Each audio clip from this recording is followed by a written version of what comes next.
This will be a partial reading of my new book, Yahweh is Satan, The Genesis of a New Order of the Ages.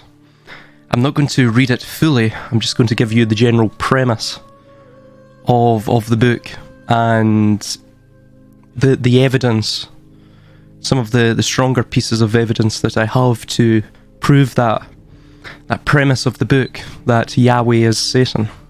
I want to also define what is Satan. Now, Satan derives from the Hebrew ha-shatan, which, like English, Hebrew, when an article is used, a definitive article, such as ha, which is the, if it was to be translated into English, that can never be a name. It can't be a personal name, it can't be a surname or anything like that. So ha-shatan literally is the adversary. It is a title applied to, it seems from the reading, one character. It is used directly about 27 times in the Old Testament. And it seems like that in the Old Testament, ha-shatan and Yahweh are not oppositional characters in terms of enemies. And in fact, you read throughout the Old Testament that Yahweh, consorts with lying spirits, spirits of destruction, angels of destruction, that he actually orders them to sow misery, chaos, murder and mayhem throughout the world on his behalf.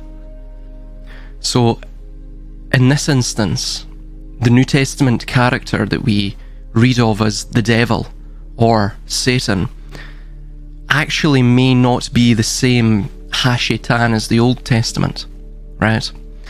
Again, that Satan or ha-shatan is merely a title to describe something.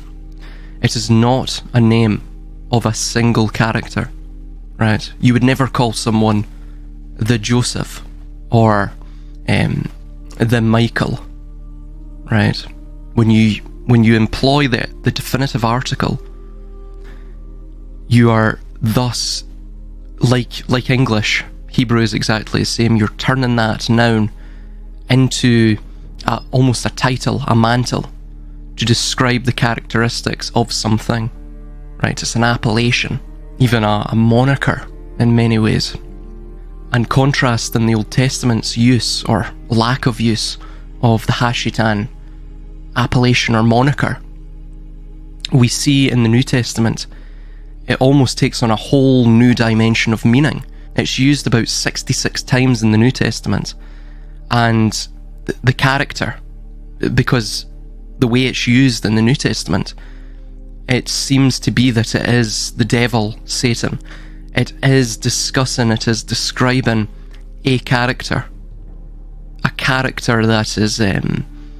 that is called Satan or the devil, the evil one, the god of this world. And this seemingly new theological character in the New Testament is fleshed out. Again, as I've stated, it's given a new dimension of meaning.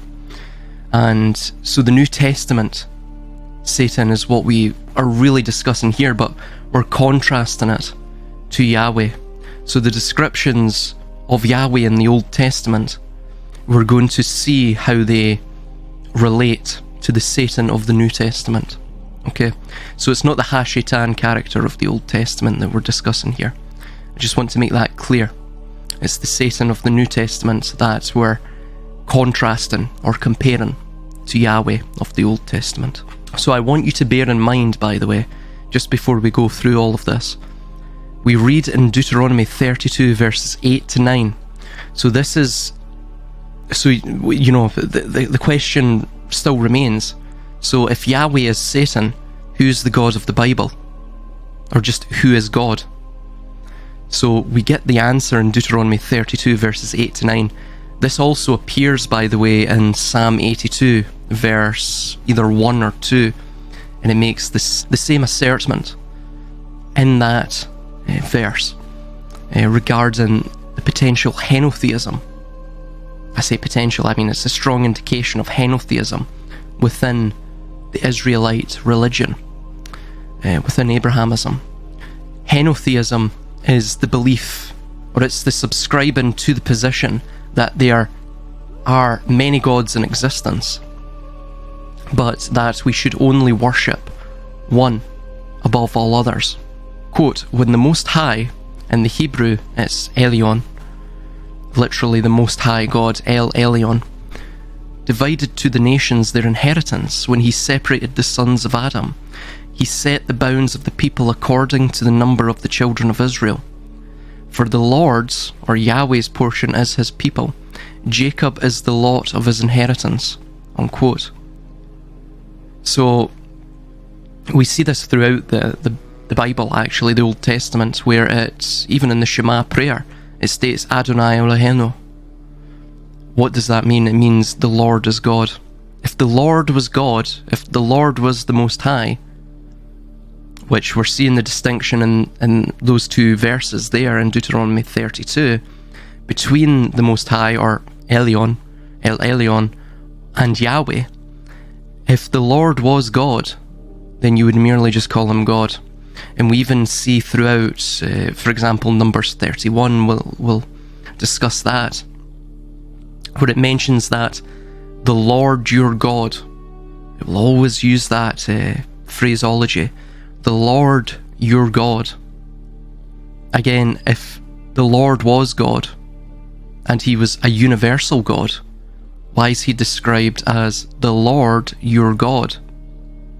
Right? If he was God, and if he was the God of all people, why be specific and say just your God in reference to the seed of Jacob, and that he is God, that we also have to, to describe him as God, in contrast to his primary mantle of the Lord.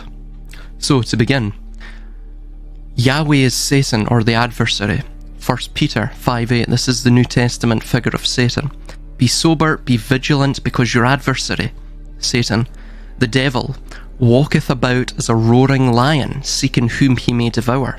This is then reflected in Hosea 13 verse 8, where it describes Yahweh as, so like a lion I will pounce on them, like a leopard I will lurk by the path, like a bear robbed of her cubs I will attack them and will tear open their chests.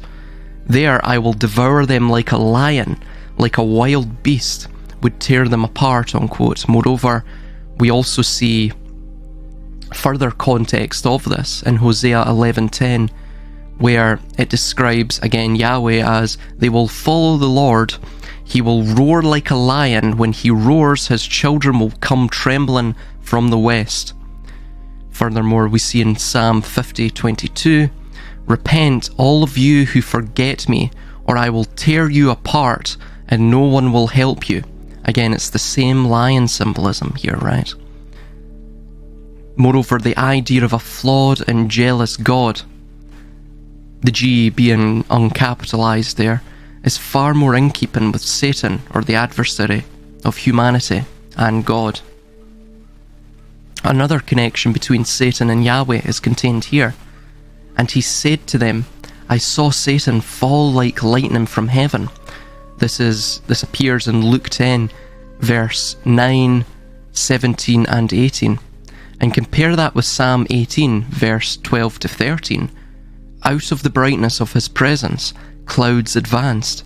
With hailstones and bolts of lightning, the Lord, or Yahweh, thundered from heaven, unquote. That also links with the Book of Enoch, and where the secret societies first began, or where they trace their lineage back to, through Kabbalah and all the way back to this character in the Book of Enoch called Samyaza. Samyaza, etymologically, most likely derives from a Semitic root, which means one who stares up, or one, in this context, the one who stares at heaven. So by that, what we mean is that when Samyaza, or Samael, or Yahweh, or Satan, Lucifer, when he descended to heaven, he was stuck as the god of this world, right, as we read in 2 Corinthians 4:4, and we'll get to that just in a minute. He, to steal a quote from Oscar Wilde, he was stuck in the gutters looking at the stars. That's why we see the likes of the Tower of Babel myth, the cautionary myth, where it discusses this idea of centralizing all power, all knowledge, trying to reach up to the lofty heights of heaven, you know, forever building upwards, looking upwards, you know. This is something, this idea, the shadow that lurks in the psyche of man, where he seeks to conquer his creator. Not even the creator, but to conquer that shining light within the void, within the darkness. He seeks to assimilate it into the shadow. And this is really tied up with this idea, this Gnostic notion of, say, Yaldabaoth, the begetter of the void, or Yaldabaoth, the child of chaos, the child of chaos. And also of Choronzon, the dweller in the abyss. That thing, like Yahweh is, like Saturn or Kronos or time itself. This is what these people worship, the seed of Jacob. They worship time. These are all gods of time, the Leontocephaline, the lion-headed god, the lion-headed demiurge of Yaldabaoth, the demiurge meaning creator. They worship the god of time. Another term for him in the Persian is Zervan. And he is the god of thresholds. He is the one who holds the key. That's why you see within the Vatican, the street is shaped like a key. You have the keys all over the flag. Of course, these are supposedly the keys to heaven. But if you worship God, if you revere God, if you are in loyalty to God, then why would you have to sequester the keys to heaven? Why would you even need the keys to heaven? For devotion to God, the walking of the righteous path, being in close connection with God, you know, again in theosis with Him. That is the key itself to heaven, to peace. Yeah, it's like everything that the Vatican does and all of these other various materialist, occult institutions, Kabbalah, Abrahamism, all of this. They believe that the key is a physical thing, like what we see in the Tower of Babel, that they physically have to reach heaven. That heaven, they believe, is a physical domain, or it can be materialized. So this entity is the god of thresholds. Choronzon is as well. This is the god of thresholds. That's what the abyss is. It is the shadow of the psyche. It's incomprehensible to us. It is the veil that clouds our mind. And of course, Yahweh is the author of confusion, even though he mentions he is not. He is absolutely the author of confusion. He mentions it himself in a contradictive way. Within the Old Testament, he mentions it, that he sows confusion, he sends forth terror and disorder and chaos. But of course, according to the New Testament, it states that God cannot be the author of confusion, right? So therefore, we must conclude that Yahweh, according to the New Testament, is not God. However, we'll get to all of that. 2 Corinthians 4:4, Satan, who is the god of this world. Contrast that to Psalm 47 verse 2-3. The Lord Most High, or Yahweh, is wonderful. He is the great King over all the earth. He defeated nations for us. For who? For the seed of Jacob. And put them under our control. So he's a god who plays favourites, right? And he's a god of this world, like was Satan is. On the Christian identity, leaders now demand and we proclaim Yahweh the God of all. 2 Corinthians 11, verse 13-15. For such people are false apostles, deceitful workers, masquerading as apostles of Christ. And no wonder, for Satan himself masquerades as an angel of light. This is the same thing we find within the occult corpus, where it describes Choronzon, this dweller of the abyss, or even of Yaldabaoth, the lion-headed, serpent-bodied demiurge, the creator who was created, the creator of this garden, if you will. That he is described as having no substance, but appearing as though he has substance, right? That he is the deepest shadow, but appears as though he is a blinding light. It's a bit like what we see in the modern world today, rather than that one values the froth and how it aesthetically appears, than actually, sipping the contents of the beer and seeing how the beer actually is, right? I think it was Richard Nixon has stated that everything in this world is based on aesthetics. It's based on sort of shallow, superficial, facile vanity. Not just facile, but facile and fleeting vanity. That the contents of one's character is not what is most valued. It's not what is exalted within this culture, because this is a culture under Yahweh. It's a culture under the dweller of the abyss, under the lion-faced Hierophant who roams about like a lion, seeking who he may devour, right? He is a liar. He was a liar from the beginning. Continuing on, it is not surprising then if his servants also masquerade as servants of righteousness. Their end will be what their actions deserve. Indeed, keep it in mind that Satan, or the enemy of humanity, masquerades as an angel of light, as Yahweh himself, even though he viciously seeks to bring about mayhem and murder into our midst, claims that he is good. Yahweh and Satan were both likened to Leviathan and dragons. Psalm 18, verse 7 to 8.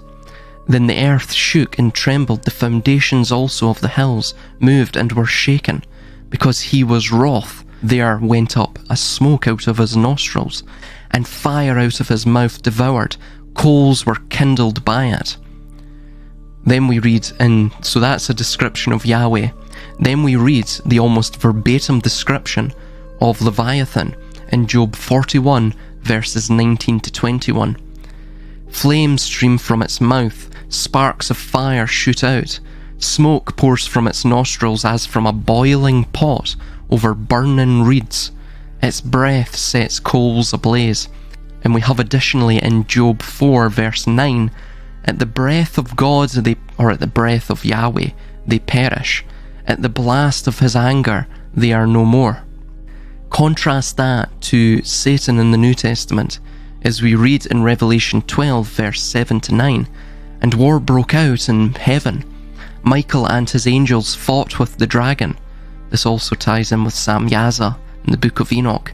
And the dragon and his angels fought, but they did not prevail, nor was a place found for them in heaven any longer. So the great dragon was cast out, that serpent of old, called the devil and Satan, who deceives the whole world, right? Deceives the whole world. How could he do that? How could he deceive the whole world? Well, the only way to deceive mankind is to appear as though you are good, is to appear as though you are God, right? When you're not God, you are Yahweh, the Tetragrammaton, the four-lettered word. You are missing the Godhead. You are missing the fifth point, the fifth element, the Spirit, right? You are the mere four elements, if you will. I believe Yahweh, Yod-Heh-Vah-Heh, you can identify that as the Hebraic acronym for the four elements within Hebrew, right? That's one etymology of that tetragrammaton. So yes, Yahweh, who deceived the entire world, he was cast to the earth, and his angels were cast out with him. We see Yahweh had a whole host of angels, right? A whole host of angels with him. Lying spirits, he consorted with them. He consorted with the angel of destruction. That seemed to be the right-hand man of Yahweh. even from the book of Ezekiel, he's on a throne of fire. He is a silhouette amidst the fire that surrounds him. I mean, you read the book of Ezekiel, Ezekiel's vision, it is absolutely devilish. What real angels actually look like, the angels of Yahweh, right, the Baal Yehovah, right, the Lord Yahweh, is absolutely demonstrably evil. There's no other words for it. They're horrific, monstrous.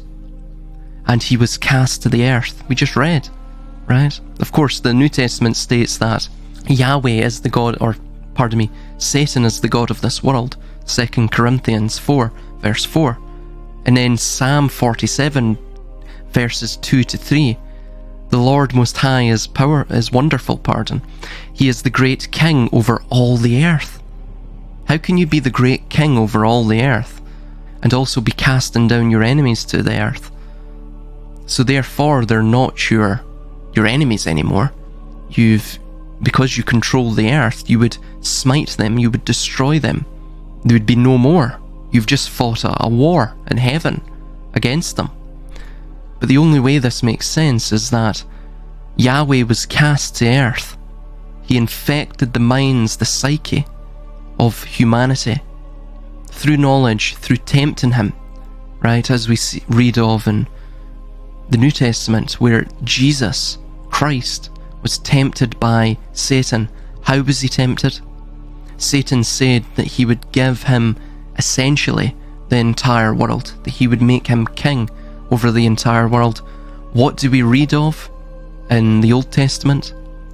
That Yahweh promises that the chosen, the seed of Jacob, is loyal to him and him alone, that he will provide for them a new world order, a kingdom that will stretch from one horizon to the next, right? Stretch across the entire world, that the entire world will be destroyed. All peoples will bow down before them and lick the dust from the soles of their feet. Again, exactly like Satan. Exactly like Satan. So digressing, I'm getting off on a tangent here. I'm actually not sticking to the book. However, I get into all of this throughout the book. You'll read all of this. So continuing on, contrast that, right, that Revelation 12 passage, or the two verses there, to Isaiah 34 verse 4. Quote, all the stars in the sky will be dissolved, and the heavens rolled up like a scroll. So this is Yahweh's judgment upon the nations and upon the host of heaven. All the starry host, or the host of heaven, will fall like withered leaves from the vine, like shriveled figs from the fig tree. Thus Yahweh will destroy the host of heaven, whereas Satan was driven from heaven, and of course would have had that retributive spirit, that retributive drive against heaven for this absolute besmirchment of his reputation, this disreputable act against him in his eyes, this absolutely unforgivable act against Satan. So this denotes that both Yahweh and Satan possess a contention with heaven. Satanism, that which is adversarial, is generally associated with human sacrifice in the modern sense. Let us investigate if Yahweh also commanded this heinous act. As we know, Yahweh, like Satan, is like a roaring lion seeking who he may devour. Judges 11 verse 29 to 39. Then the Spirit of the Lord came on Jephthah. He crossed Gilead and Manasseh, passed through Mizpah of Gilead, and from there he advanced against the Ammonites. And Jephthah made a vow to the Lord, if you give the Ammonites into my hands, again this is the same satanic idea that you worship the Lord because the Lord grants you power, not because he is God, not because you seek this, individuation or spiritual oneness. You seek power. You follow the Lord because you seek power, right? Whatever comes out of the door of my house to meet me when I return, and triumph from the Ammonites will be the Lord's if he gives over to me the Ammonites, and I will sacrifice it as a burnt offering. So he subdued Ammon through the rest of that passage. When Jephthah returned to his home in Mizpah, who should come out to meet him but his daughter, dancing to the sound of timbrels? She was an only child. Except for her, he had neither son nor daughter. When he saw her, he tore his clothes and cried, "Oh no, my daughter, you have brought me down and I am devastated. I have made a vow to the Lord that I cannot break." "My father," she replied, "you have given your word to the Lord.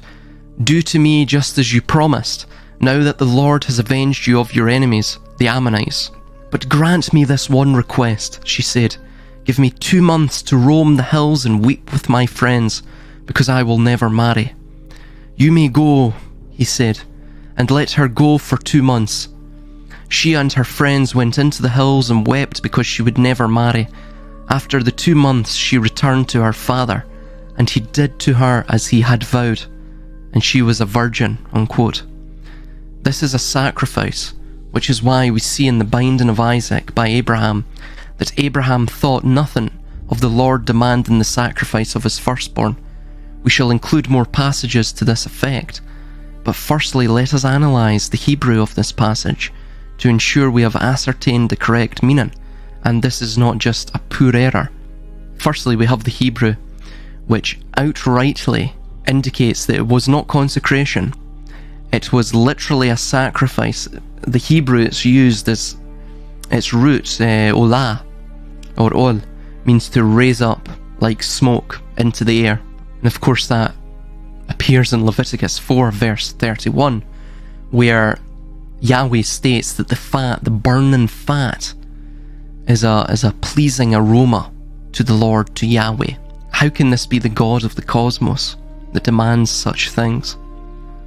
And of course the Judges 11:31, where this burnt offering, or this offer up a burnt offering to Yahweh, and we know it's to Yahweh because the lamed prepositional prefix is used, so it literally means for Yahweh or to Yahweh. We read in the Hebrew v'hale tuhu olah, which literally means, and I will offer it up as a burnt offering, or literally, I will raise up a sacrifice to you. I will raise up a burnt offering to you. You know, the smoke rising. It's literally the translation from the Hebrew for Judges 11 verse 31. And of course, and as soon as he saw her, he tore his clothes and said, "Alas, my daughter, you've brought me very low." Why did he tear his clothes? Right?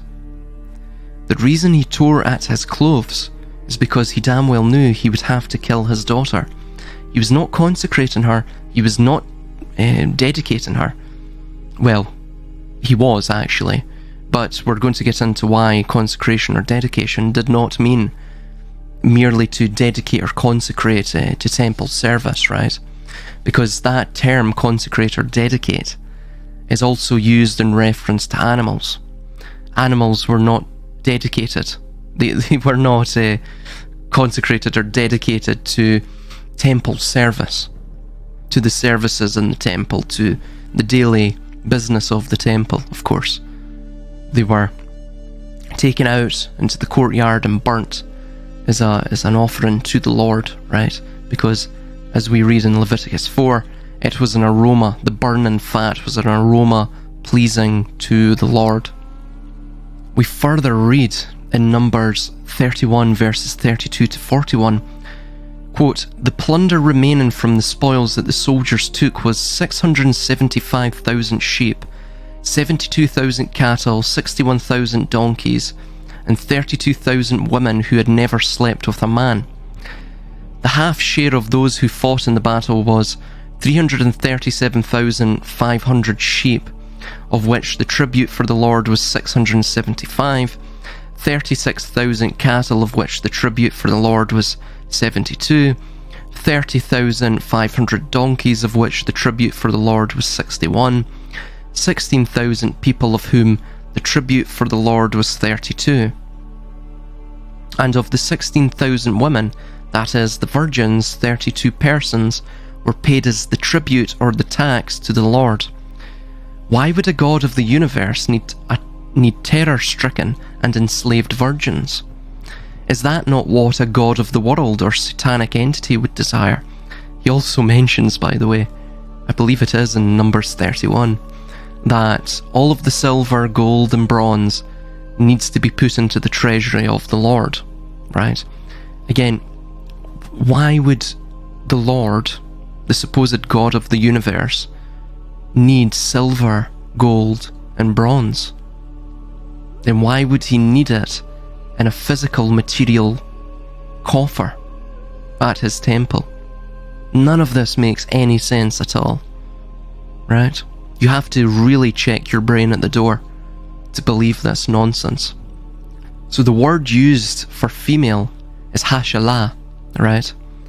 Which can also mean, it can mean booty.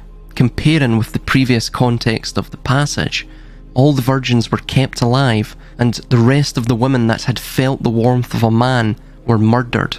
Numbers 31, verse 18.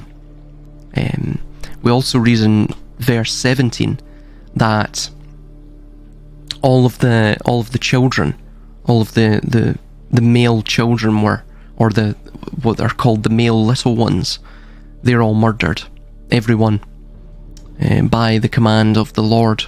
I will get to the horridness of that passage, which actually sees Yahweh commanding paedophilic sex slavery by the sword, also genocide, but that is a recurrent theme throughout the Old Testament. Upon that full passage, we see Moses, the harbinger of Yahweh, and thus acting on behalf of his Lord, command paedophilic sex slavery. Numbers 31, verse 9 to 18. The Israelites captured the Midianite women and children and took all the Midianite herds, flocks, and goods as plunder. They burned all the towns where the Midianites had settled, as well as all their camps. They took all the plunder and spoils, including the people and animals, and brought the captives, spoils and plunder to Moses and Eleazar, the priest and the Israelite assembly at their camp on the plains of Moab, by the Jordan across from Jericho. Moses, Eleazar, the priest, and all the leaders of the community went to meet them outside the camp. Moses was angry with the officers of the army, the commanders of the thousands and commanders of hundreds, who returned from the battle. "Have you allowed all the women to live?" he asked them. They were the ones who followed Balaam's advice and enticed the Israelites to be unfaithful to the Lord in the Peor incident, so that a plague struck the Lord's people. Now kill all the boys and kill every woman who has slept with a man, but save for yourselves every girl who has never slept with a man, unquote. At that time, they married and consummated young, so these girls are probably 8 to 12 years of age, and they are being forced into sex slavery on the commands of Moses, Yahweh's harbinger. Why else are they saving for themselves every girl who has never slept with a man? Right? But why would they do that?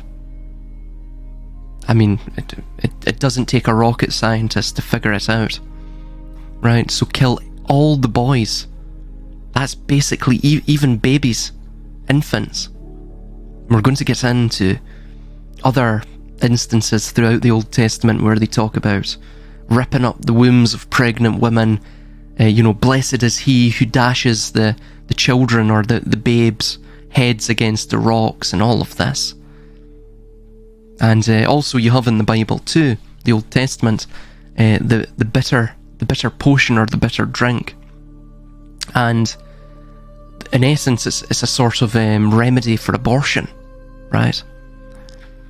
This is an absolute monster of a deity. It is not the God of the universe. It's not, as we've already read from Deuteronomy 32 verses 8 to 9, it is not the God of the universe. Like Satan, it masquerades as an angel of light. It masquerades as the God of the universe. That is how it has deceived the entire world, right? And it's deceived the entire world at the by the assistance of those who have deceived, the American evangelical crowd, who sing their praises, who would see an entire country absolutely purged of all people, so that it can be colonized for Eretz Israel Hashlema, right, the greater Israel. Deuteronomy 13 verses 16 to 17, quote, "Thou shalt surely smite the inhabitants of that city with the edge of the sword, destroying it utterly, and all that is therein, and the cattle thereof, with the edge of the sword. And then you shall gather all of its booty." The word used there, by the way, is hashalah. Shalah, it could include garments, gold and silver. We see that in Joshua 7 verse 21. Ornaments that we see in Judges 8 verses 24 to 25 with the instance of that word. Fabrics and women in Judges 5 verse 30, and flocks and herds, 1 Samuel 30 verses 20, Jeremiah 49 verse 32, 2 Chronicles 15 verse 11. It can also mean persons, Deuteronomy 20 verse 14. Twice in the verse that word appears, shalah, or booty, as it's translated in Deuteronomy 30 verses 16 to 17. It can also mean garments, food and drink, 2 Chronicles 28:15, etc. So, it can mean everything from women to fabrics to ornaments, everything that's potential booty for a soldier. "Then you shall gather all its booty into the middle of its open square, and burn the city and all its booty with fire as a whole burnt offering to the Lord your God." So basically you take all of the booty and all of the population into the square, into the open square, and you burn it as a whole burnt offering to the Lord your God. Mass immolation, a mass sacrifice to Yahweh. Mass sacrifice. So again, the Lord your God, you see that instance of the Lord your God. So that implies that the Lord isn't God. He's merely one of several gods, but he is the God of the seed of Jacob. Again, from the Shema prayer, Adonai Eloheinu, the Lord is God. If the Lord was God, you would simply just call him God. "And it shall be a ruin forever, it shall never be rebuilt."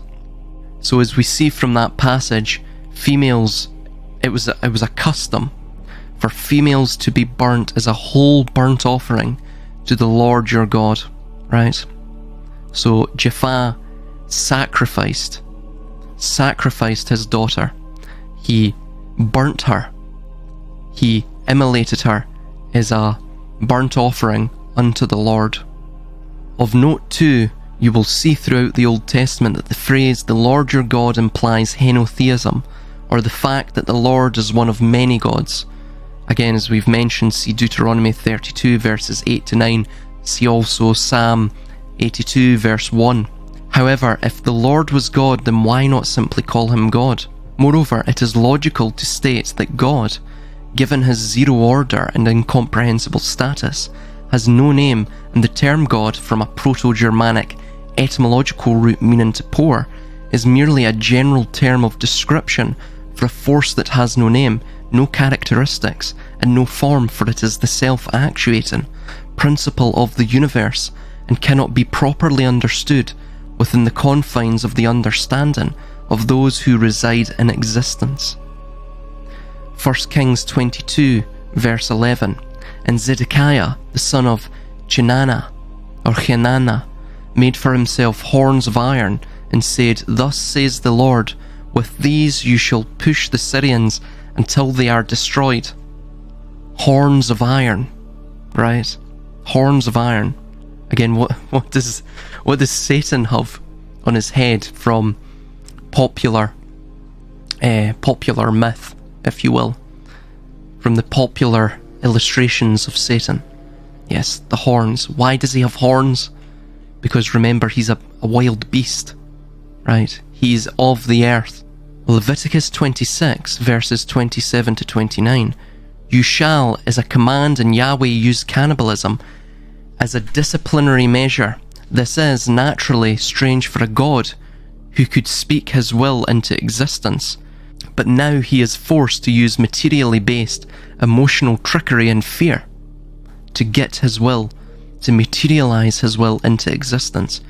We read, quote, if in spite of this you still do not listen to me, but continue to be hostile towards me, then in my anger I will be hostile towards you, and I myself will punish you for your sins 7 times over.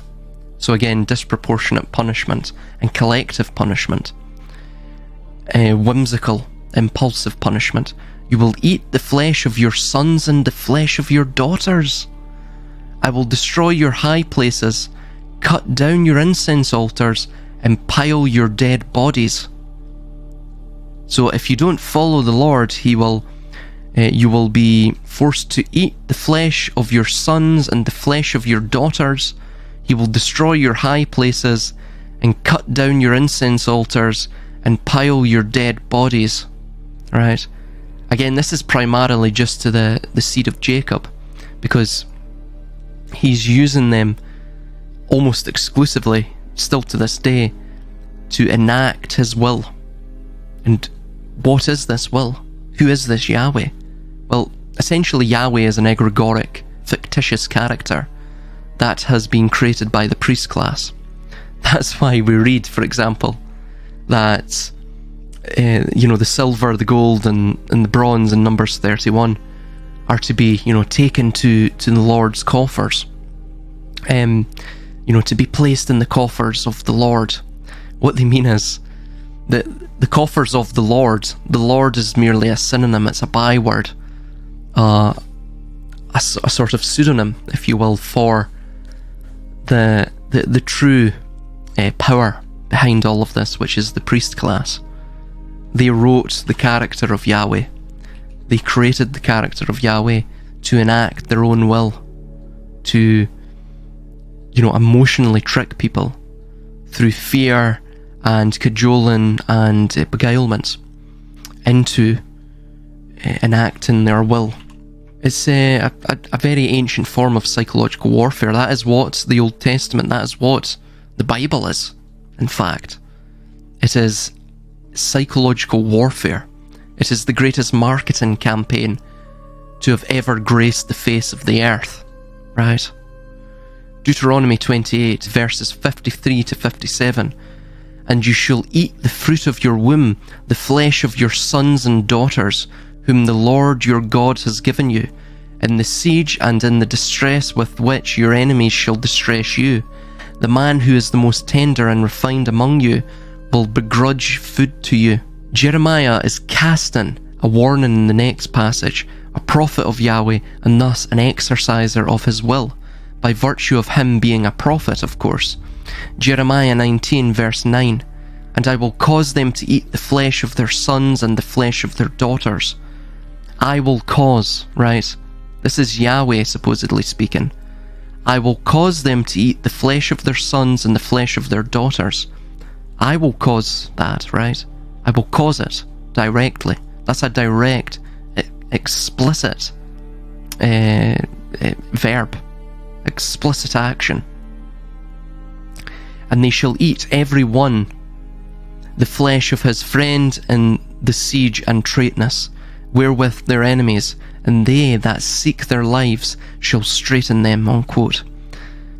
As we read in Genesis 22, verse 2, he, Yahweh, said, take your son, your only son Isaac, whom you love, and go to the land of Moriah, and offer him there as a burnt offering on one of the mountains that I shall show you.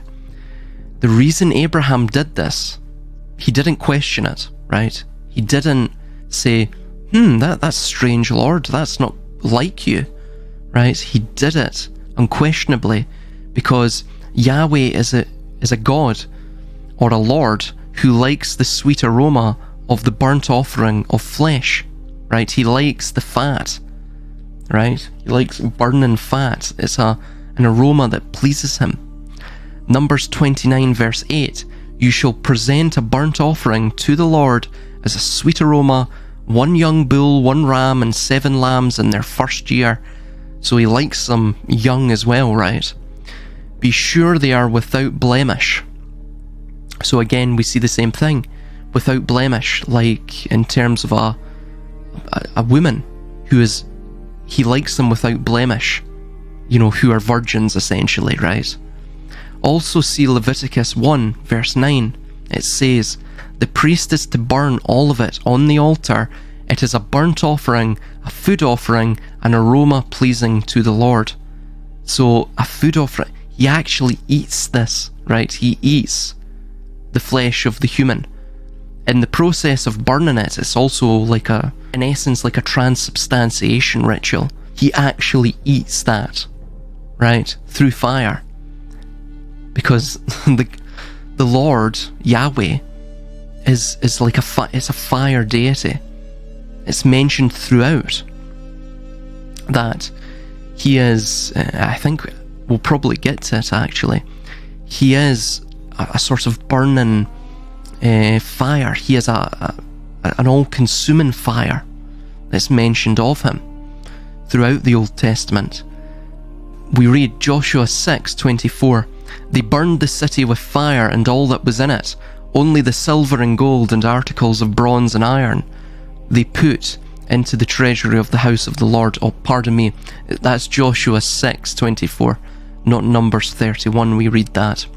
Joshua 8 verse 8, then it will be when you have seized the city that you shall set the city on fire.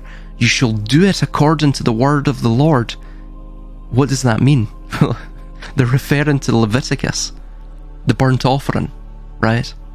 To burn the whole place is a burnt offering to the Lord because he consumes it. He wants to eat the flesh of the inhabitants, be them animal or human, be them infant or adult. See, I have commanded you, unquote. So Yahweh has commanded this. Satan, the adversary of all mankind, has commanded this. Deuteronomy 7 verse 16, you must destroy. The literal word that's used in Deuteronomy 7:16, the Hebrew word is akala, right? It is a verb meaning literally to eat. So it's translated in the English to destroy. It's actually, the true translation is, you must eat all the peoples the Lord your God gives over to you. Do not look on them with pity and do not serve their gods, for that will be a snare to you, unquote. So I'll provide another set of notes on my breakdown of this passage and the cannibalism present in the rabbinical tradition and Tanakh.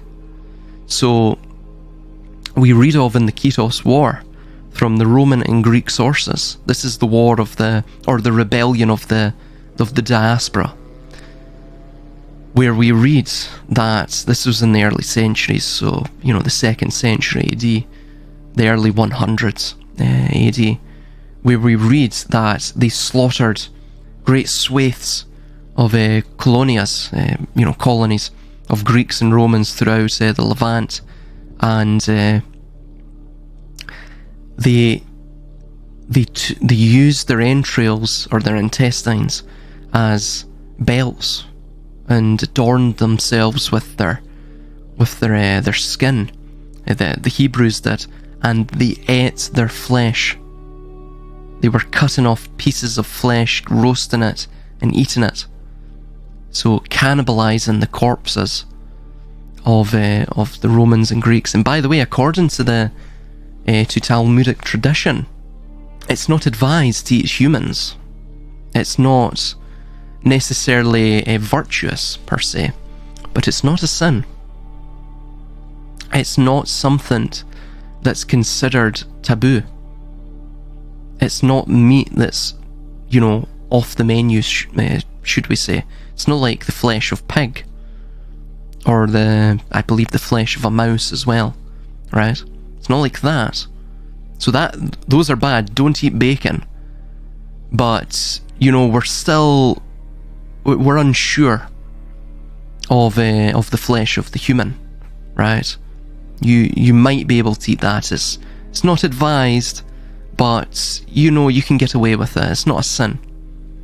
Why is it not a sin? Because of what we're reading from the Hebrew of Deuteronomy 7 verse 16. You must eat all the peoples the Lord your God gives over to you.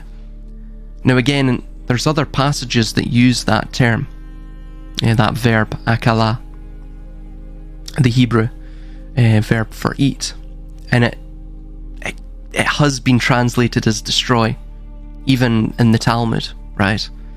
It's been conveyed in that sense, to have that meaning, destroy. But you can see it doesn't take a stretch of the imagination, a stretch of interpretation, to see that, well, this may mean to actually eat, because akala literally is to eat, to put something in your mouth, to eat it, not just to devour in in that sort of theatrical sense as we use it in English, right? To devour, to destroy. It's actually to eat, right? It's the same verb as in the English to eat, to put something in your mouth, to consume it, right? So continuing on, 1 Samuel 15 verse 3, now go and smite Amalek, and utterly destroy all that they have, and spare them not, but slay both man and woman, infant and suckling, ox and sheep, camel and donkey, unquote. Basically kill the babies as well. Does this sound like the God of the universe speaking? Or does this sound like Satan, the God of this world, the adversary of all mankind? 1 Samuel chapter 6 verse 19, and he smote the men of Beth Shemesh, because they had looked into the ark of the Lord. Even he smote of the people 50,010 men, and the people lamented because the Lord had smitten many of the people with a great slaughter. Again, Satan, the adversary of all mankind. And look at that collective punishment that's disproportionate. Because the men had looked into the ark of the Lord, he smote 50,070, killed them outright. And the people lamented. They were, filled with terror. Miserable. They weren't happy that this wasn't the good news of the Lord. This is the Lord, a terror-inflicting being, a dweller of the abyss, a Yaldabaoth, a child of chaos. This is not the God, the Most High, El Elyon, the God of the universe. This is the creator that was created, as we read of in the Gnostic tradition. It is Satan. It is Satan. Ha-Shaitan, the adversary of all mankind. Deuteronomy 4, verse 24. For the Lord your God is a consuming fire, a jealous God. Again, a jealous God. Why is one jealous? Right? What's, of course we have the source of, is a consuming fire. That idea that we see in the vision of Ezekiel, and even in the burnt offering itself. He's a God of consuming fire, like that of hell, and the Lord who reigns over that pit of Gehinnom. He who we call Satan, the devil, right? He who lords over the ever-burning pit of human refuse. So a jealous God. Why is one jealous?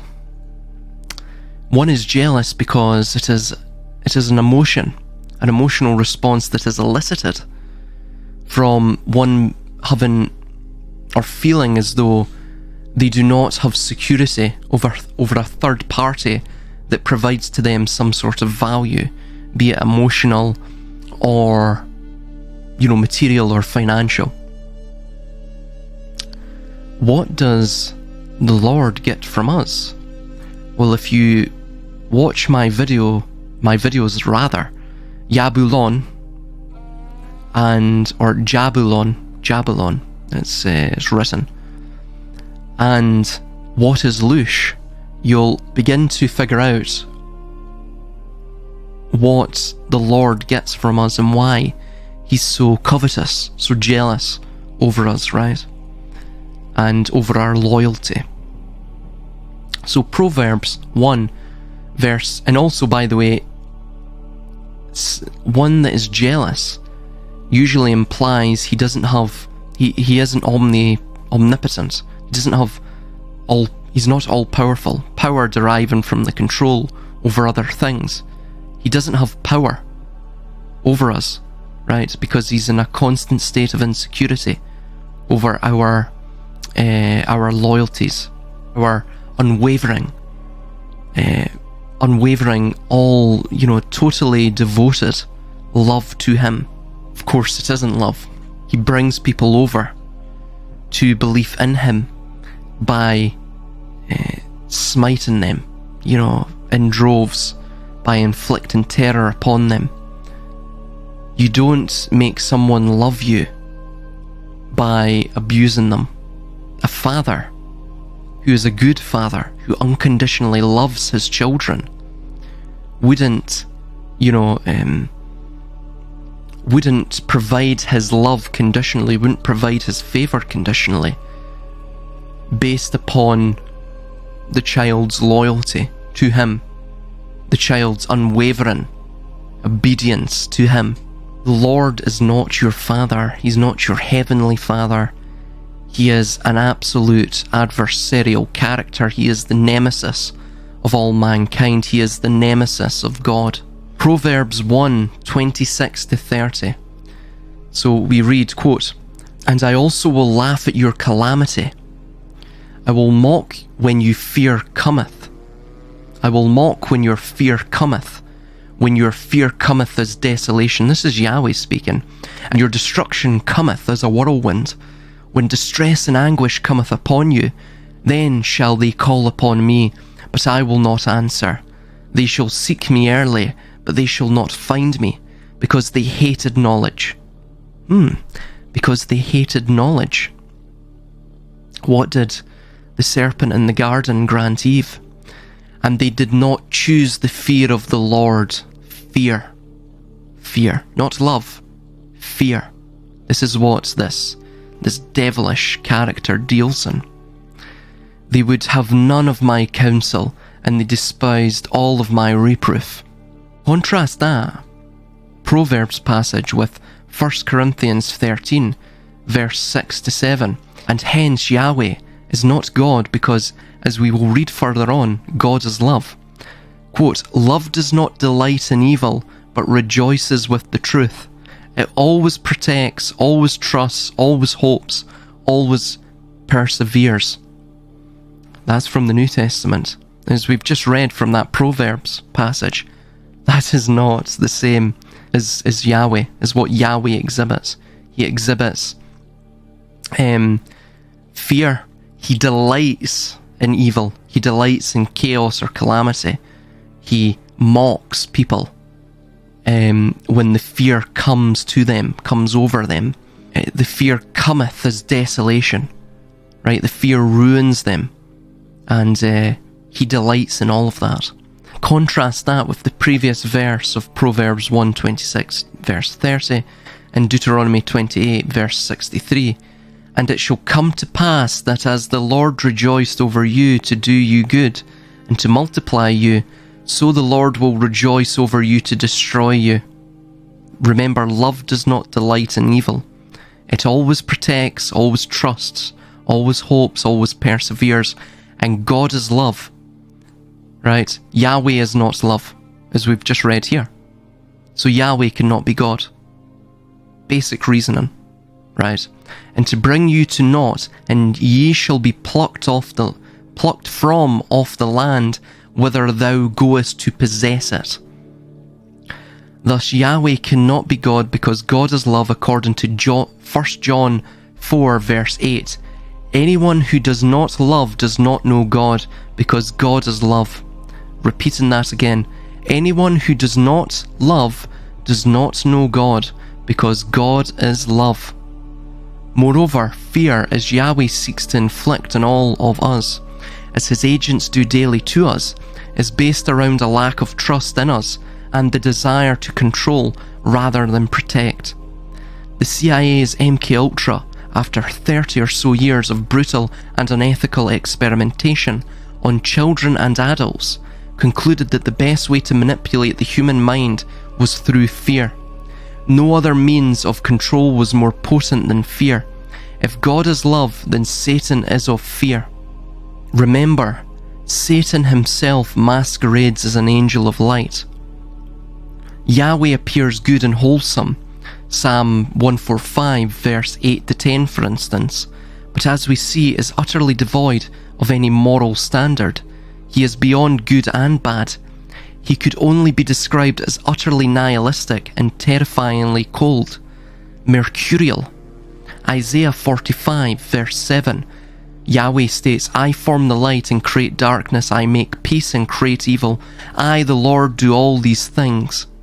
So I'll get into the rest of the passages, and we'll cover just that brief section.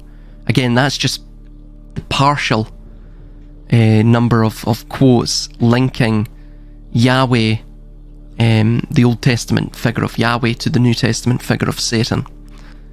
This, this has already went on for an hour or so, this discussion, so I don't want to continue it any further. I'll let you just digest that, and then we'll go for a second part. And if you want to, obviously, have be equipped with every single passage, there's about I believe 500 or so I cite, and then on later sections I go into demystifying the esoteric corpus, the extra biblical and mystical texts that describe Yahweh and go into what Yahweh is and all of that. So if you want that, you can buy the book. The ebook is only £12, which I believe in US dollars is something like $15, and you get 394 pages of, well, essentially you get 394 pages of evidence that proves the NWO is biblical in its origin, and also that Yahweh is Satan, or the old figure of Yahweh, or the Old Testament figure of Yahweh is the New Testament figure of Satan. So thank you, and please like, subscribe and share this video. It helps a great deal, and I will pin a comment in this video linking to where you can buy my new books, and specifically the new book, Yahweh is Satan, the Genesis of a New Order of the Ages. Thank you.